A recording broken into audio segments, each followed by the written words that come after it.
Shangri-La is a spectacular place with its location, its lakes, its gardens and its fruit trees and whatnot. Like I said before, it is truly a heaven on earth. Wo samne, they have a Chinese pagoda restaurant, and I didn't know that in heaven they have Chinese architecture.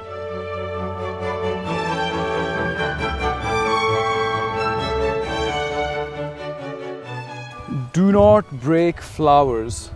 You can pluck them, but you're not supposed to break them. And no trip to Shangri-La is complete without having a cup of heavenly tea at the Chinese Pagoda restaurant.